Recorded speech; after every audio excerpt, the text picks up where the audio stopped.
ஓம் ஸ்ரீ சாய்ராம்.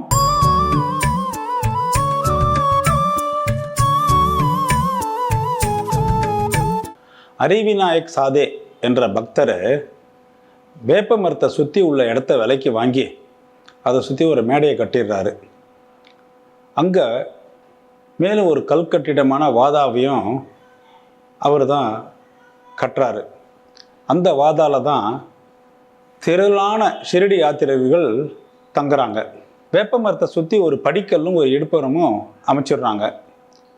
அந்த படிக்கல்லில் தான் உட்கார்ந்து பக்தர்கள் வடக்கு நோக்கி தியானம் செய்வாங்க. வியாழன் வெள்ளிக்கிழமை மாலை நேரங்களில் பலவிதமான வாசனை பொருட்களை எரித்து பக்தர்கள் மகிழ்வர்.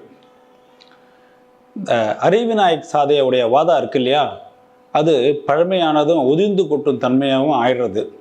அந்த வாதாவை பழுது பார்க்க வேண்டிய நிலைமை வரும்போது அதோடைய செலவை சமஸ்தானம் ஏற்றுக்கிறது. இரண்டாவது வாதா, காக்கா சாஹேப் தீட்சித் என்ற பக்தர் ஒரு வக்கீல். அவர் ஒரு முறை இங்கிலாந்துக்கு சென்றார். அங்கே ஒரு விபத்தில் தன்னுடைய கால் முறிச்சிக்கிறாரு. அது பல சிகிச்சைகள் மருத்துவ முறையில் செய்தும் கால் குணமாகலை. நானா சாஹேப் சந்திரகருடைய ஃப்ரெண்டு காக்கா சாஹேப் தீட்சித் அவர் பாபாவை பார்த்து இதற்கு ஒரு தீர்வு காண சொல்கிறாரு. காக்கா சாஹேப் சொல்கிறாரு, என்னுடைய கால் ஊனம் சரியில்லைனாலும் பரவாயில்ல, மன ஊனத்தை பாபா குணமாக்கினா பரவாயில்லன்னு சொல்கிறாரு. 1909 ஷிரடிக்கு வந்து பாபாவை தரிசனம் செய்கிறாரு. பாபா மேலே இருக்கிற மிகுந்த அன்பால் தான் ஷிரடியிலேயே தங்க விரும்பிடுறாரு. 10/2/1910 தனக்கும் ஷிரடி பக்தர்கள் வந்து தங்குறாங்க இல்லையா, அவங்களுக்கும் சேர்த்து ஒரு வாதாவும் தங்கும் இதுவும் கட்டுறதுக்கு தன்னுடைய சொந்த செலவிலேயே பணத்தை செலவிடுறாரு. 10/2/1910 அன்னைக்கு 2 சம்பவங்கள் அங்கே நிகழுது.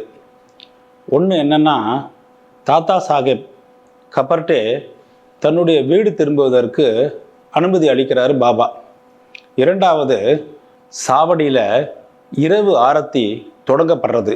1911 ராமநவமி தினத்தன்று இந்த புதிய வாதா கல்கட்டிடம் உரிய மரியாதையுடன் சம்பிரதாயத்துடனும் பிரவேசம் செய்யப்படுறது. மூன்றாவது வாதா, இது யார் கட்டினதுன்னா, நாக்பூரை சேர்ந்த ஸ்ரீமான் பூட்டி அவர்கள். ஸ்ரீமான் பூட்டி யாருன்னா மிக பெரும் பணக்காரர், பாபாவின் பெரும் அடியவர். அவர் தனக்காகவும் பக்தர்களுக்காகவும் ஒரு பெரிய கல் கட்டிடம் அரண்மனையை ஷிரடியில் கட்டணும்னு ஆசைப்படுறாரு. இதற்காக பெரும் பொருள் செலவு பண்ணி அந்த வாதாவை கட்டுறாரு. அந்த இடத்துல தான் பாபாவுடைய பூத உடல் இப்போது சமாதியாக இருக்குது.